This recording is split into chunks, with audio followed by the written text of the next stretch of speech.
เป็นใครฉันยังไม่แจ้งแต่เธอเป็นแสงแห่งศรัทธา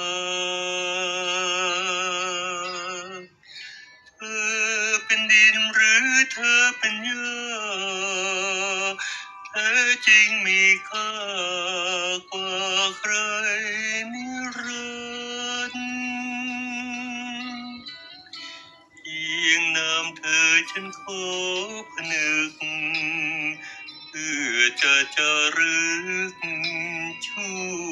วกับกันเธอเป็นใครฉันไม่เคยหวั่นเธออยู่กับฉันชั่วนาตาปี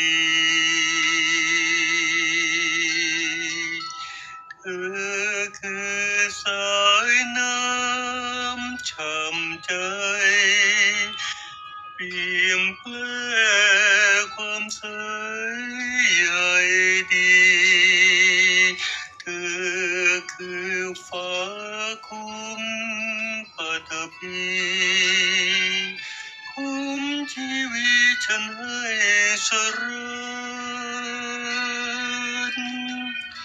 เพียงนาทีแม้เธอมีสุขเพื่อจะแบกทุกข์อีกเนิ่นนานใครลืมเธอฉันยังต้องการเพื่อจะพรำขวัญเรียกเธอแม่จ๋า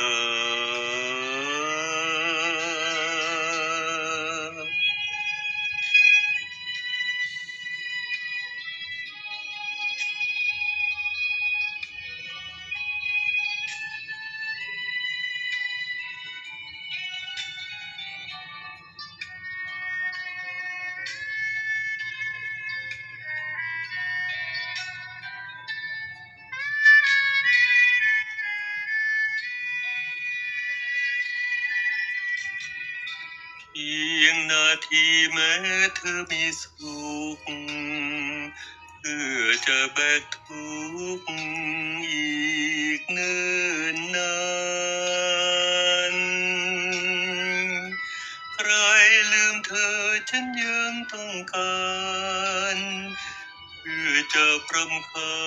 ญเรียกเธอแม่